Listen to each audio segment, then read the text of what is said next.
తెలుగుదేశం జనసేన పార్టీలకు చెందిన కీలక నేతలు వైఎస్ఆర్సీపీలో చేరారు.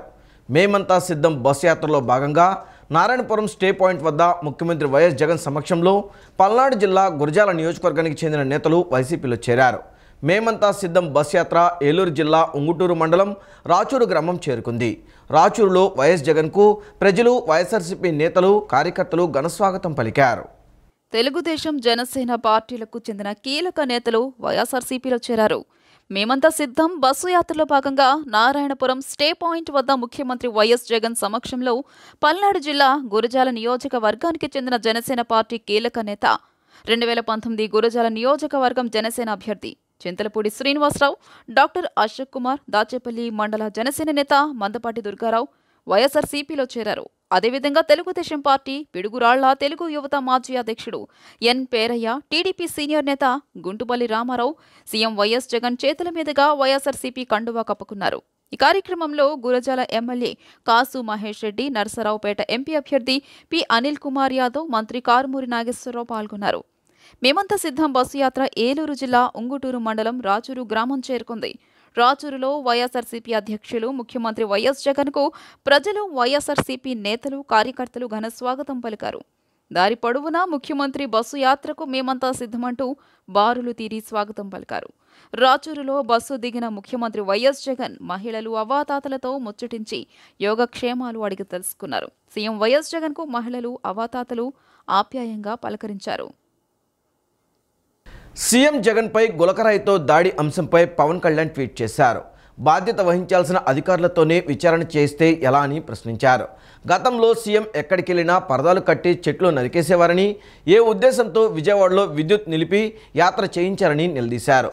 ఈ ఘటనలో DGP, intelligence chief, CP, CM భద్రతా సిబ్బంది పాత్రపై విచారణ జరపాలని డిమాండ్ చేశారు. ముఖ్యమంత్రి జగన్మోహన్ రెడ్డిపై గులకరాయితో దాడి అంశంపై పవన్ కళ్యాణ్ స్పందించారు. ముఖ్యమంత్రి జగన్ మీద గులకరాయితో దాడి విషయంలో బాధ్యత వహించాల్సిన అధికారులతోనే విచారణ చేయిస్తే ఎలా అని ప్రశ్నించారు. గతంలో సీఎం జగన్మోహన్ రెడ్డి ఎక్కడికెళ్లినా పరదాలు కట్టి చెట్లు కొట్టేసేవారన్న పవన్ గతంలో అన్ని పట్టపగలే నిర్వహించారు కదా అని అన్నారు. మరి ఏ ఉద్దేశంతో విజయవాడలో విద్యుత్ నిలిపి చీకట్లో యాత్ర చేయించారని నిలదీశారు. పరదాలు కట్టలేదు, చెట్లు కొట్టలేదని అన్నారు. ఈ దాడి విషయంలో DGP, intelligence chief, Vijayawada police commissioner, ముఖ్యమంత్రి సెక్యూరిటీ అధికారుల పాత్రపై విచారణ జరిపించాలని డిమాండ్ చేశారు. భద్రతా చర్యలో లోపాలు ఉన్నాయని, ఇంటెలిజెన్స్ వైఫల్యం ఏమిటో తేలాలని కోరారు. ముందుగా సదరు అధికారులను బదిలీ చేసి సచ్చీలురైన అధికారులకు విచారణ బాధ్యత అప్పగిస్తే గులకరాయి విసిరిన చెయ్యి, ఆ చెయ్యి వెనుక ఉన్నదెవరో బయటపడుతుందని అన్నారు. ఏపీలో ప్రధాని పర్యటనలోనూ సెక్యూరిటీ పరమైన లోపాలు వెల్లడయ్యాయి అనే విషయాన్ని కూడా ఈ సందర్భంలో గుర్తు చేశారు. ఇలాంటి అధికారులు ఉంటే మళ్లీ ప్రధాని వచ్చినా నిర్లక్ష్యం ప్రదర్శిస్తారని, వీళ్లతో ఎన్నికలు ఎలా పారదర్శకంగా నిర్వహించగలరని ప్రశ్నించారు. ఈ విషయంపై కేంద్ర ఎన్నికల సంఘం, ఆంధ్రప్రదేశ్ రాష్ట్ర ఎన్నికల ప్రధాన అధికారి దృష్టి పెట్టాలని కోరారు. ప్రజాస్వామ్యంలో రాజ్యాంగబద్ధంగా, చట్టబద్ధంగా పాలించాలని, ప్రభుత్వానికి ఉన్న బాధ్యతలు గుర్తెరగాలని, ప్రస్తుతం అక్కడక్కడ ఇలాంటి బందిపోటు పాలకులను చూస్తున్నామని ఆర్థిక నిపుణులు, మాజీ special chief secretary doctor PV Ramesh అన్నారు. సంక్షేమం, అభివృద్ధి వేరువేరు కాదని, ఒకటేనని, రెండూ అవసరమేనని తెలిపారు. ప్రజలకు అవసరమైన సమగ్ర సేవలు అందించడమే ప్రభుత్వ పాలనని పేర్కొన్నారు. విజయవాడలోని సిద్ధార్థ కళాశాల ఆడిటోరియంలో సిటిజన్స్ ఫర్ డెమోక్రసీ ఆధ్వర్యంలో ఆంధ్రప్రదేశ్ అభివృద్ధిపై చర్చా గోష్ఠిని నిర్వహించారు. ఈ చర్చా కార్యక్రమంలో ఆర్థిక నిపుణులు, మాజీ special chief secretary doctor PV Ramesh పాల్గొని ప్రసంగించారు. అనంతరం ఆయన విలేకరుల సమావేశంలో తన అభిప్రాయాలను వెల్లడించారు. ప్రజల ఆస్తులను పరిరక్షించాల్సిన బాధ్యత ప్రభుత్వంపై ఉందని, ఎమ్మెల్యేను కాబట్టి ఇసుక, మంత్రిని కాబట్టి గనుల్ని దోచేస్తాం, తాను పట్టణాభివృద్ధి మంత్రిని కాబట్టి విశాఖ చుట్టూ ఉన్న భూముల్ని ఆక్రమిస్తా, వాటిని బంధువులు, డ్రైవర్లు, అటెండర్ల పేరుతో మార్చుకుంటానంటే అది ప్రజాస్వామ్యం అవ్వదని పివి రమేష్ అన్నారు. ఏ గణాంకాలు చూసినా రాష్ట్రం ముందుకెళ్తున్నట్లు అనిపించడం లేదని, రివర్స్ ఇంజిన్తో వేగంగా రాంగ్ రూట్లో వెళ్తున్నామోనన్న అనుమానం కలుగుతోందని అన్నారు. దానికి బాధ్యత రాజకీయ నాయకులు, ప్రభుత్వాన్ని పరిశీలించే వాళ్లదేనని, ఐఏఎస్, ఐపీఎస్ అధికారులది కూడా అని తెలియజేశారు. ఎన్నికలు 5 ఏళ్లకు ఒకసారి వచ్చే పండుగ కాదని, 500 ఏళ్లకు అవసరమైన పునాది ఇప్పుడు పడుతుందని పేర్కొన్నారు. ఇవి చాలా కీలకమైన ఎన్నికలని, త్వరలో 4వ పారిశ్రామిక విప్లవం రాబోతోందని అన్నారు. ఆర్టిఫిషియల్ ఇంటెలిజెన్స్, రోబోటిక్స్లతో ప్రపంచమే మారిపోతుందని, వాటిని అందిపుచ్చుకోగల నాయకత్వం రాష్ట్రానికి కావాలని తెలియజేశారు. ఆ నైపుణ్యాలు యువతకు నేర్పించగలిగానని, నాణ్యమైన విద్య, వైద్యం ప్రజలకు అందాలని, బోగస్ హామీల్ని నమ్మకుండా ప్రజాస్వామ్య హక్కుల్ని కాపాడే నాయకత్వాన్ని ఎన్నుకోవాలని పిలుపునిచ్చారు. కూలంకషంగా ప్రజలకి ఈ వచ్చే నెల రోజుల్లో ముఖ్యంగా ప్రభుత్వాన్ని నడిపించే యంత్రాంగం, ప్రభుత్వంలో ఉన్నటువంటి ప్రతినిధులు చెప్పవలసిన అవసరం ఉంది, ఎక్స్ప్లెయిన్ చేయవలసిన అవసరం ఉంది. భవిష్యత్తు కాదు, వచ్చే గడిచిన 5 సంవత్సరాల్లో జరిగిన అభివృద్ధి వలన జరిగిన అవుట్కమ్ ఏమిటి, ఇంపాక్ట్ ఏమిటి, ఏ విధంగా ఇది ప్రజల జీవితాలని, రాష్ట్రాన్ని మార్పు దృక్పథంలో నడిపిస్తోంది. లేకపోతే దీనివలన ప్రజలు స్తబ్దతతో ప్రభుత్వం మీద ఎక్కువ ఆధారపడుతున్నారా? ప్రభుత్వం మీద ఆధారపడే సమాజం అంటే ఈ యొక్క డోల్స్ మీద ప్రభుత్వం పంచిపెట్టే డబ్బుతో సమాజంలో సమూలమైనటువంటి మార్పు వచ్చే అవకాశం లేదు. ఇది ఆర్థిక శాస్త్రవేత్తలు ఉన్నారు ఇక్కడ, వారు ఎక్కడ ప్రపంచంలో ఇది జరిగినట్లు దాఖలాలు ఎక్కడ కూడా లేవు. సీఎం వైఎస్ జగన్ అమలు చేసిన సంక్షేమ పథకాలు వైసీపీని తిరిగి గెలిపిస్తాయని ఆ పార్టీ తూర్పు నియోజకవర్గ అభ్యర్థి దేవినేని అవినాష్ అన్నారు. తమ ఎన్నికల ప్రచారంలో ప్రజలంతా మళ్లీ జగన్ ప్రభుత్వమే రావాలని కోరుకుంటున్నారన్నారు. జగన్కు తగిలిన రాయి దెబ్బ గురించి టీడీపీ శ్రేణులు అవహేళన చేయడాన్ని అవినాష్ ఖండించారు. వైసీపీ తూర్పు నియోజకవర్గ అభ్యర్థి దేవినేని అవినాష్ ఎన్నికల ప్రచారం 9వ డివిజన్ పరిధిలోని కృష్ణవేణి స్కూల్, పటమటలంక ప్రాంతాల్లో కొనసాగింది. పార్టీ కార్పొరేటర్లు, స్థానిక నాయకులు వెంటరాగా ఆయన ఇంటింటికి వెళ్లి ఓట్లు అభ్యర్థించారు. ఈ సందర్భంగా అవినాష్ మాట్లాడుతూ తమ ఎన్నికల ప్రచారానికి ప్రజల నుంచి విశేష ఆదరణ లభిస్తోందన్నారు. ప్రతి ఇంటికి సంక్షేమ పథకాలు అందుతున్నాయని, జగన్ పాలన పట్ల ప్రజలంతా సంతృప్తిగా ఉన్నారని తెలియజేశారు. జగన్ సంక్షేమ పాలనే వైసీపీని తిరిగి గెలిపిస్తుందని ఆయన ధీమా వ్యక్తం చేశారు. టీడీపీ నాయకులు జగన్కు తగిలిన రాయి దెబ్బ గురించి అవహేళనగా మాట్లాడడాన్ని అవినాష్ ఖండించారు. ఈ హత్యాయత్నం వెనుక ఎవరున్నారు అనేది పోలీసుల దర్యాప్తు జరుపుతోందని, వాస్తవాలు వెలికి వస్తాయన్నారు. ప్రాంతంలో ఉండేవాళ్ళు బెంచ్ సర్కిల్ వెళ్ళాలన్నా, లేకపోతే మళ్ళీ అవతల పక్క బందర్ రోడ్డు కానివ్వండి వెళ్ళాలంటే బెంచ్ సర్కిల్ దాకా వెళ్ళి మొత్తం తిరిగంటగా వెళ్ళాల్సిన ఎంత ఇబ్బంది పడేవాళ్ళు, ట్రాఫిక్ కష్టాలతో ఇబ్బంది పడేవారు. కానీ ఈరోజు మేము ప్రజానికం ఏదైతే ఇబ్బంది పడుతున్నారో అది తెలుసుకుని స్క్రూ బ్రిడ్జ్ కింద పెద్దలు ఈశ్వరప్రసాద్ గారు యొక్క ఆధ్వర్యంలో అధికారులందరితో కూడా సమన్వయం చేసి ఆ కింద నివసిస్తున్న ప్రాంత ఎవరైతే జనాభా ఉన్నారో వాళ్ళకి ఇల్లు ఇప్పించి ఆ కింద రోడ్డు వేస్తాం గారు జరిగింది. దాదాపుగా సగం రోడ్డు అయిపోయింది. ఈ యొక్క ఎలక్షన్ నోటిఫికేషన్ వల్ల మిగిలిన సగం గార ఎలక్షన్ అవగానే ముఖ్యమంత్రిగా జగన్మోహన్ రెడ్డి గారు ప్రమాణ స్వీకారం చేయగానే ఈ నియోజకవర్గంలో, తూర్పు నియోజకవర్గంలో వైఎస్ఆర్ కాంగ్రెస్ పార్టీ జెండా ఎగరగానే తప్పకుండా మిగిలిన సగంగా పూర్తి చేసి ప్రజానికానికి ఆ రోడ్డు ఒక సౌకర్యం కల్పించే విధంగా మేము ముందుకు తీసుకెళ్తాం జరుగుతాం. అదేవిధంగా జ్యోతి కన్వెన్షన్ బ్యాక్ సైడ్ అభివృద్ధి కార్యక్రమాలు కానివ్వండి, ఈనాడు వెనకమాల అభివృద్ధి కార్యక్రమాలు కానివ్వండి, అదేవిధంగా మా చేపల మార్కెట్కి సంబంధించి ఏదైతే ఆ షెడ్డు ఆధునికంగా చేసి దాన్ని బాగు చేపిస్తాం కానివ్వండి, ఆ కరకట్ట ప్రాంత వాసులకి అన్ని విధాలుగా సహకరించి ఆ ప్రాంతంలో అభివృద్ధి కార్యక్రమం, సంక్షేమ కార్యక్రమాలు చేస్తాం. ఈసారి జరగబోయే ఎన్నికలు ప్రజల భవిష్యత్తు, పిల్లల భవిష్యత్తు కోసం జరుగుతున్నాయని తూర్పు ఎమ్మెల్యే అభ్యర్థి గద్దె రామ్మోహన్ పేర్కొన్నారు.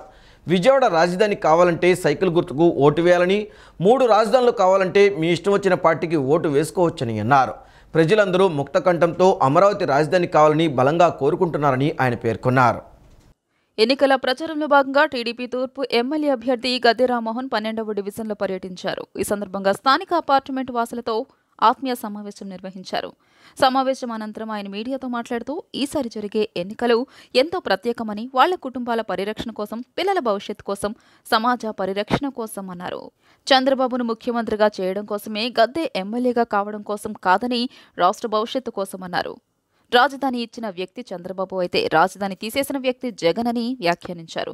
రాజధాని కోసం అనేక కేసులు పెట్టించుకున్న వ్యక్తులను గెలిపించుకోవాలని సూచించారు. అమరావతి రాజధాని కావాలంటే సైకిల్ గుర్తుకు ఓటేయాలన్నారు. ప్రజలందరూ రాజధాని కావాలని కోరుకుంటున్నారని, టీడీపీని గెలిపిస్తామని అంటున్నారని చెప్పారు. ఇవాళ ఒకటే అడుగుతున్నాం, మనకు రాజధాని కావాలా వద్దా? రాజధాని కావాలి అంటే రాజధాని ఇచ్చిన ఆనాటి ముఖ్యమంత్రి, ఈనాటి ప్రతిపక్ష నాయకుడు నారా చంద్రబాబు నాయుడు గారికి ఓటేయాలని, రాజధాని వద్దు అంటే జగన్మోహన్ రెడ్డి గారికి ఓటేయాలని, రాజధాని మాకు అవసరం లేదని చెప్పి ఊరేగింపులు చేసిన దేవినేని అవినాష్ను ఒకసారి గుర్తుపెట్టుకోండి. రాజధాని కావాలని చెప్పి 32 కేసుల్లో రోజు కోర్టు చుట్టూ తిరుగుతున్న తెలుగుదేశం పార్టీ నాయకులు గుర్తుపెట్టుకోండి. రాజధాని కోసం కోర్టులకు వెళ్ళి కోర్టుల చుట్టూ తిరిగి కేసులు పెట్టించుకున్న తెలుగుదేశం పార్టీ నాయకులు రాజధాని మాకు వద్దు, రాజధాని విజయవాడ నగరం వద్దు, మాకు విశాఖపట్నం ముద్దు అని చెప్పి ఊరేగింపులు చేసిన వైఎస్ఆర్సీపీ పార్టీ నాయకులు దీన్ని ఆలోచించి మనకు రాజధాని కావాలంటే నారా చంద్రబాబు నాయుడు గారి ఎన్నికలకు గుర్తైన సైకిల్కి వేయమని మేము అడుగుతా ఉన్నాం. అనంతరం అమ్మిశెట్టి వాసు మాట్లాడుతూ ఎమ్మెల్యే గద్దె రామ్మోహన్ లాంటి వ్యక్తిని మళ్లీ ఎమ్మెల్యేగా గెలిపించుకోవాల్సిన అవసరం ఎంతైనా ఉందన్నారు. ఎటువంటి అవినీతికి పాల్పడని వ్యక్తి గద్దె అని వెల్లడించారు. ఎంపీ అభ్యర్థి కేశినేని చిన్ని ఆయన సొంత నిధులతో అనేక సేవా కార్యక్రమాలు చేశారని గుర్తు చేశారు. స్థానికులు ఎవరన్నా పేదవారు ఇల్లు కట్టుకోవాలన్నా, మరి పేదవారు ఏమైనా పని చేసుకోవాలన్నా భయపడే పరిస్థితుల్లో గద్దె గారిని కానీ గెలిపించకపోతే ఈ తూర్పు నియోజకవర్గంలో ప్రతి పేదవాడు కూడా ఇబ్బంది పడే పరిస్థితి ఉంది. అదేవిధంగా కేశినేని చిన్ని గారు గత రెండు సంవత్సరాలుగా ఎక్కడ పేదవాడు ఇబ్బంది పడుతున్నప్పటికి కూడా ఆయన సొంత నిధులతో మరి అన్న క్యాంటీన్లు తీసేసినప్పటికి కూడా ఆయన సొంతంగా మరి భోజనం ఏర్పాటు కానివ్వండి, ఏ పేద మహిళ వెళ్ళినా, పేద విద్యార్థులు వెళ్ళినా ఆయన సొంత డబ్బులతో మరి ఇవ్వటం జరిగింది. భారతీయ జనతా పార్టీపై సిపిఐ ఆంధ్రప్రదేశ్ రాష్ట్ర కార్యదర్శి కె రామకృష్ణ సంచలన ఆరోపణలు చేశారు. 2024 జరిగే ఈ ఎన్నికలు కావు, రిగ్గింగ్ ఎన్నికలని ఆరోపించారు. బీజేపీ ఈ ఎన్నికల్లో మైండ్ గేమ్ ఆడుతుందని విమర్శించారు. ఈ ఎన్నికల్లో బీజేపీ కూటమికి 400 స్థానాలు వస్తాయని చెప్తున్నారని, 10 ఏళ్లు అధికారంలో ఉండి ఈ దేశానికి ఏం చేశారని ప్రశ్నించారు. ఇండియా కూటమిని అధికారంలోకి తీసుకురావడం ద్వారానే భారత రాజ్యాంగాన్ని పరిరక్షించుకున్న వాళ్లమవుతామని కూటమి నేతలు సిపిఐ రాష్ట్ర కార్యదర్శి కె రామకృష్ణ, సిపిఎం రాష్ట్ర కార్యదర్శి శ్రీనివాసరావు, కాంగ్రెస్ పార్టీ రాజమహేంద్రవరం ఎంపీ అభ్యర్థి గిడుగు రుద్రరాజులు స్పష్టం చేశారు. కేంద్రంలో అధికారంలో ఉన్న బీజేపీ ప్రభుత్వ రంగ సంస్థలను అదానీ అంబానీలకు కట్టబెడుతుందన్నారు. రైతుల రుణమాఫీకి ఆర్థిక వ్యవస్థ బాగోలేదని చెప్పి కార్పొరేట్ కంపెనీలకు మాత్రం 1000 కోట్ల రుణాలను మాఫీ చేస్తుందన్నారు. బీజేపీని వ్యతిరేకించే సీఎంలను సైతం జైళ్లలో నిర్బంధిస్తుందన్నారు. కేంద్రం మెడలు వంచి ప్రత్యేక హోదా తీసుకువస్తామని చెప్పిన జగన్ మాట తప్పాడన్నారు. ఏపీకి న్యాయం జరగాలంటే ప్రత్యేక హోదా, విభజన హామీలు నెరవేర్చాలని, అది ఇండియా కూటమి వల్లనే సాధ్యమవుతుందన్నారు. దేశాన్ని కాపాడుకోవాలంటే ప్రతి ఒక్కరూ ఇండియా కూటమి అభ్యర్థులకు ఓట్లు వేసి గెలిపించాలని కోరారు. వాళ్ళ రాష్ట్రంలో ఒక అరాచక పాలన సాగుతూ ఉంది. పక్క అరాచక పాలన ఇది. ఏమాత్రం కూడా రాష్ట్రం ముందుకు పోదు ఈ రకంగా ఉంటుంది. ఏమాత్రం కూడా ఒక అరాచక పాలన, రాష్ట్రాన్ని భ్రష్టు పట్టిస్తూ ఉన్నారు. ఎలాంటి అభివృద్ధి లేదు. పూర్తి స్థాయిలో అప్పుల పాలు చేసి ఇవాళ రాష్ట్రం నడవడమే కష్టంగా మారిపోయింది. కాబట్టి ఏమంటే నేను అందరికి కూడా ఒకటే మనవి చేస్తా ఉన్నా, 2024 ఎన్నికలు మన రాష్ట్రానికంటే మన దేశానికి అత్యంత కీలకమైన ఎన్నిక. ఈ రోజు రాజమండ్రి నియోజకవర్గ ప్రజలకు అస్తిత్వానికి ప్రమాదం వచ్చింది. ఇక్కడ రైతులకి, కూలీలకి, కార్మికులకి, మొత్తం సాధారణ ప్రజలకి అస్తిత్వానికి ప్రమాదం వచ్చింది. అందుకని పోలవరం కుంభకోణానికి కారణమైనటువంటి వాళ్ళని చిత్తుగా ఓడిస్తేనే బుద్ధి వస్తుందని చెప్పి నేను చెప్పదలుచుకున్నాను. రాజధాని ఏమైనా కట్టారా? 5 ఏళ్లు ఆ 3Dలో చూపెట్టాడు చంద్రబాబు నాయుడు గారు. రైతుల దగ్గర బలవంతంగా 33,000 ఎకరాలు లాక్కున్నాడు. మీకు ఇదిగో ఎంత ఇస్తాను అంత ఇస్తానంటే వాళ్ళు పాపం నమ్మి ఆయన చేతిలో మోసపోయారు. ఈ రోజు ఏంటి గతి వాళ్ళ గతి? చంద్రబాబు నాయుడు ఆ రోజు 33,000 ఎకరాలు కాకుండా మేము చెప్పినట్టు 6,000 ఎకరాల రాజధాని కట్టేసి ఉంటే ఈ రోజు అమరావతిని తాకేటువంటి ధైర్యం జగన్మోహన్ రెడ్డికి వచ్చిండేది కాదు. నేను పిసిసి ప్రెసిడెంట్ అయినప్పటి నుంచి కూడా ఇష్యూ బేస్డ్ మీద అనేకమైన సందర్భాల్లో వారు సెమినార్స్ పెట్టినా, పోలవరం మీద కానీ, నిర్వాసితుల మీద కానీ నేను వెళ్ళాను. నేనేది పెట్టినా వారు వచ్చి సంఘీభావం చేశారు. మేమందరూ కూడా కలిసి పనిచేసాం. సరే, ఈ దేశం అదృష్టం, ఈ రాష్ట్రం అదృష్టం, రాజకీయంగా కూడా మనందరూ కూడా కలిసి పనిచేసేటువంటి ఒక మంచి వాతావరణం వచ్చింది. కాబట్టి మీరందరూ ఆశీర్వదించండి, మీరందరూ సహకరించండి. తప్పనిసరిగా మీ కార్పొరేట్స్ ఏ విధంగా మీకు చేదోడు వాదోడుగా ఉండి పనిచేస్తారో అదే విధంగా నేను మీకు అందరికీ అందుబాటులో ఉండి పనిచేస్తానని చెప్పి సభాముఖంగా తెలియజేసుకుంటూ, మరి ఇంత చక్కని అవకాశాన్ని నాకు ఇచ్చినటువంటి అధ్యక్ష కార్యవర్గానికి ఇద్దరికి నా తరఫున హృదయపూర్వకమైన ధన్యవాదాలు తెలియజేసుకుంటూ సెలవు తీసుకున్నాను. జై హింద్. వైసీపీ ప్రభుత్వం అధికారంలోకి వచ్చాక భవన నిర్మాణ కార్మికులు తీవ్ర ఇబ్బందులు ఎదుర్కొన్నారని టీడీపీ గన్నవరం ఎమ్మెల్యే అభ్యర్థి యార్లగడ్డ వెంకట్రావు అన్నారు. గతంలో టీడీపీ ప్రభుత్వం సగర్ల సంక్షేమానికి పెద్దపీట వేసిందని గుర్తు చేశారు. తొలుత భగీరథ మహర్షి చిత్రపటానికి పూలమాలలు వేసి ఘన నివాళులర్పించారు. అందరికీ అండగా ఉంటా, ఆశీర్వదించండి. సమస్యల పరిష్కారానికి కృషి చేస్తానని టీడీపీ ఎమ్మెల్యే అభ్యర్థి యార్లగడ్డ అన్నారు. బుద్ధవరం శివారు రాజీవ్ నగర్ కాలనీలో సగర ఆత్మీయ సమ్మేళనం జరిగింది. ఈ సందర్భంగా యార్లగడ్డ వెంకట్రావు మాట్లాడుతూ సగర్లు సామాజికంగా, ఆర్థికంగా, రాజకీయంగా ఎదగాలన్నారు. వైసీపీ ప్రభుత్వం అధికారంలోకి వచ్చాక భవన నిర్మాణ కార్మికులు తీవ్ర ఇబ్బందులు ఎదుర్కొన్నారని చెప్పారు. గతంలో టీడీపీ ప్రభుత్వం సగర్ల సంక్షేమానికి పెద్దపీట వేసిందని గుర్తు చేశారు. బడుగు బలహీన వర్గాలను అక్కున చేర్చుకున్నది టీడీపీనేనన్నారు.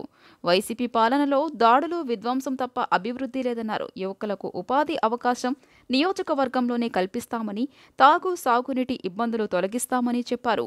రానున్న ఎన్నికల్లో కూటమి అభ్యర్థులను గెలిపించాలని కోరారు. తొలుత భగీరథ మహర్షి చిత్రపటానికి పూలమాలలు వేసి నివాళులు అర్పించారు. ఈ ప్రభుత్వం అధికారంలోకి వచ్చినాక ఆ ఇండస్ట్రీస్కి 86 లక్షలు పెంచిన పరిస్థితి. దాంతో పరిశ్రమలు వెనకపోయింది. పరిశ్రమలు వెనకపోవడం వల్ల అశోక్ లైలాండ్ కంపెనీ చంద్రబాబు టైంలో వచ్చింది. ఇక్కడ హెచ్సిఎల్ వచ్చినట్టే. హెచ్సిఎల్ లాగానే లైలాండ్ కూడా అశోక్ లైలాండ్ కంపెనీ మలవల్లో వచ్చిన ఇవాళ అది పనిచేయని పరిస్థితి.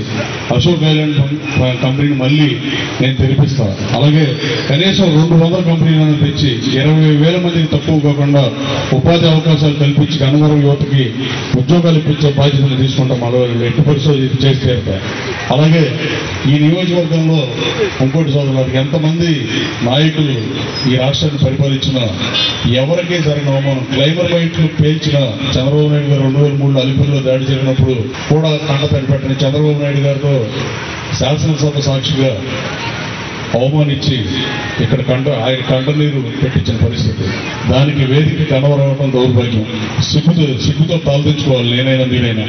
అలాంటి దరిద్రం పోవాలన్నా అలాగే చంద్రబాబు నాయుడు గారి కన్నీళ్ళకి సమాధానం నా గెలుపుతో మీరు ఇవ్వాలని, ఆయన బహుమతిగా ఇవ్వాలని మిమ్మల్ని కోరుతూ.